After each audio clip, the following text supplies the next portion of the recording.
The moment I knew my leg would be amputated coincided with what I can only describe as a miracle. Today I've decided to share this deeply personal story with you. Let's start at the beginning. In 2019, I had what I believe to be a low-risk foot surgery. A few months later, I remember having a conversation with someone about whether or not prosthetic running blades are an unfair advantage for professional runners. At the time, I had no idea just how messed up my foot already was, but I remember having a thought completely out of the blue. That's going to happen to me. I'm going to end up on a prosthetic. Half a second later, I chided myself. Of course I wasn't going to lose my leg. What was I thinking? The doctor had told me that my foot was going to be better than ever and I'd soon be back to martial arts. There was absolutely no reason to believe that anything as extreme as amputation was remotely likely. Months passed. I was having complications from that first surgery, so I found a new doctor. There was a stark difference in his skill level. This new doctor was so much better. I could literally feel the difference in his workmanship. Yet even with his help, my foot failed to regain normal function. So I had another surgery, then another surgery, and another. And with each surgery, I kept having a nagging feeling that I was going to lose my leg. At first, I didn't say anything, thinking I was being paranoid. But as my situation became increasingly complicated, I dared to ask the question that had never left the back of my mind. What are the odds that this will end in amputation? My new doctor, the amazing one, quickly assured me that there was no reason to worry about amputation. The upcoming surgery was a procedure not associated with a high risk of serious complications. This scene was reenacted with each of my following foot surgeries. My doctor's optimism remained strong. It's worth emphasizing that this particular doctor is thorough, highly competent, insightful, and has proven that he genuinely cares. His reassurances weren't anything like the empty promises of the first doctor who did the original ill-fated surgery. My new doctor was simply looking at the situation and didn't see a reason to worry about an end result as extreme as amputation. Yet as months morphed into years and I failed to recover, I remember seeing a gradual change come over him as the faintest seed of doubt took root. His assurances shifted from, of course, amputation is an outcome that is completely out of the question, to the latest surgery should work and there shouldn't be any chance of amputation. Eventually, he told me that my foot was the most complicated case he'd seen, which really isn't an honor you want to hear from your surgeon. Things were starting to get serious, but none of the specialists on my team wanted to give up hope of a full recovery. Not until Christmas 2020. I was at an out-of-state appointment with a doctor who specialized in soft tissue. At this point, I'd been non-weight-bearing for most of the time for nearly 2 years, and it was taking a toll on my muscles and tendons. When you can't use a limb for a prolonged period of time, there are consequences.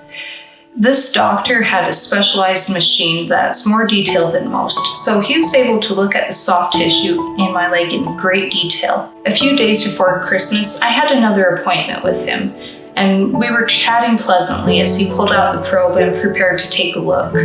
He placed the probe on my leg. That was the moment I knew. Not just the lingering gut feeling, but a sudden realization that this was going to end in amputation. The instant he placed the probe on my leg, the doctor's expression changed. A look of absolute horror replaced the cheerful expression of a moment before. And I knew. Before he said a single word, I knew. He turned to me, expression sober, and said, "You see the screen? What color is the image?" I said, "White." He nodded. Healthy tissue is supposed to look black. I glanced back at the screen, which was as white as the snow outside, with only the occasional black hairline. He told me, "Given the state of the tissue, I'm concerned that even if the problem with the bones is resolved, the soft tissue is too far gone to ever regain function." That was 7 months before amputation. After this grim appointment, I headed out to the parking lot. Ahead of me were hours alone in the car, alone with the realization that my leg really was going to be severed from my body, and that this was a battle that could no longer be won. As devastated as I felt, the day wasn't over. The final nail in the coffin had not yet been hammered in. We're going to pause there for just a minute. I know that not all my viewers are religious, but it's still a fact that when you put a religious person in a desperate situation, her beliefs are going to play a key role in how the rest of the story plays out. This is one of those stories.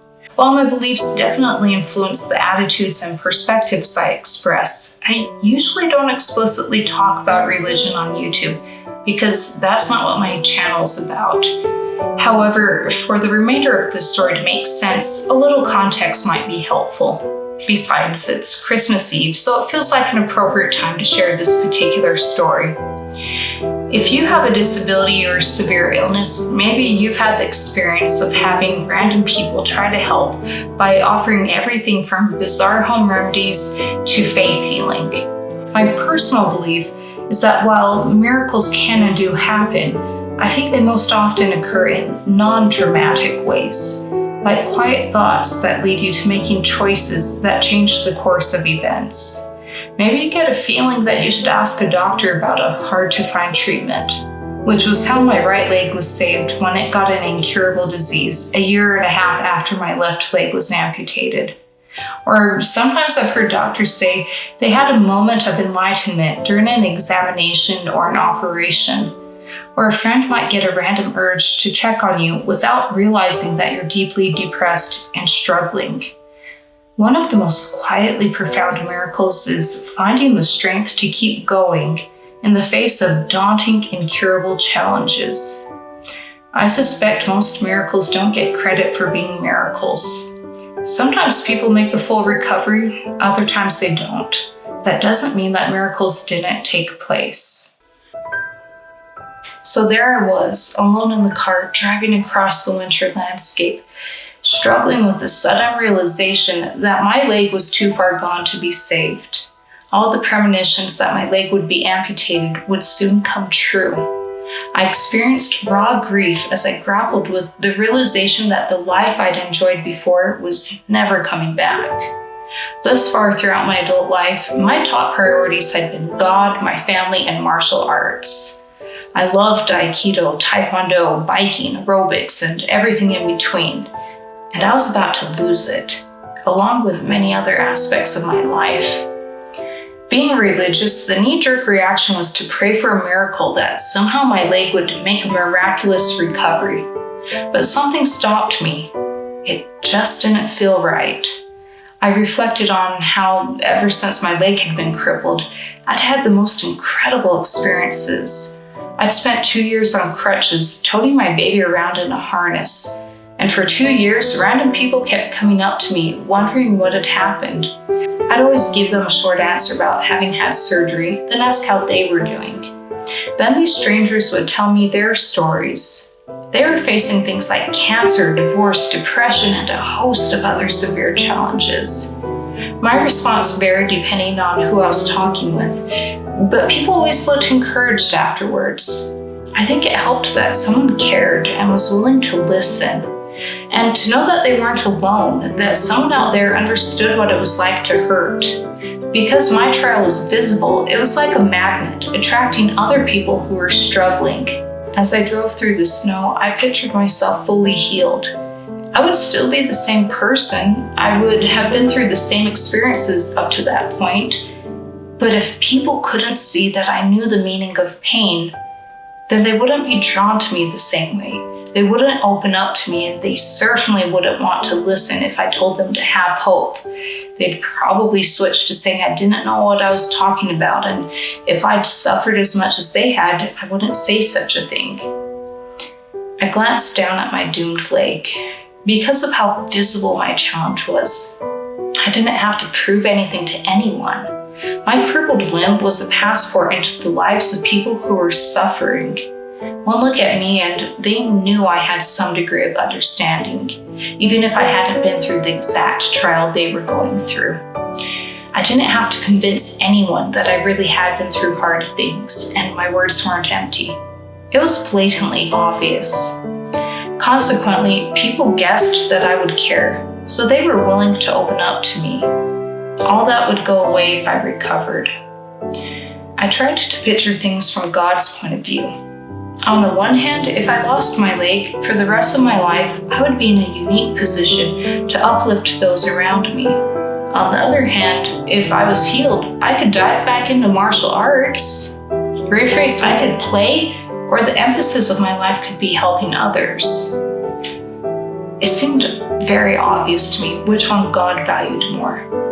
I realized that God had no motivation to save my leg and every reason to allow me to face the thing I dreaded. God hadn't spared his own son from suffering. Why then should he spare me? Christ gave his life in order to lift others. He willingly endured pain so that he would know how to succor us in our infirmities. He didn't have to, he chose to. And choice is a powerful thing. So I bowed my head and whispered, "Thy will be done."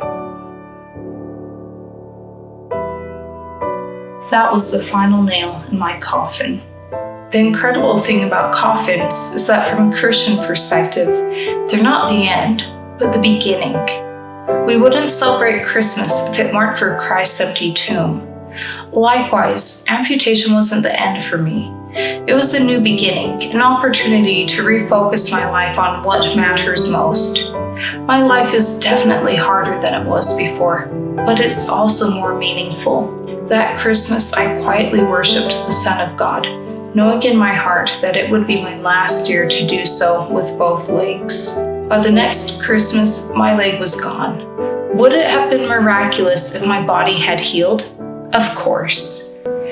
But isn't it just as miraculous that my heart was changed, so that I was willing to lose my leg, that I'd grown to think less of my wants and more of other people's needs? Because of what happened to me, I've met so many people, in person and online, and have been touched by their stories. I never would have met them, including you, if it hadn't been for my leg. My life has been changed, and while there has definitely been loss and grief, there is also hope and light. That's the miracle. Not that hard things are taken away, but that God can turn even tragedies into something beautiful. I'm Stephanina, and last Christmas I experienced another miracle. My remaining foot had been diagnosed with an incurable disease, and I was afraid it would end in amputation. Instead, my foot was saved. If you haven't heard that story, here it is. And whatever you're going through, have hope. No matter how dark the night, there will always be light to those who seek it.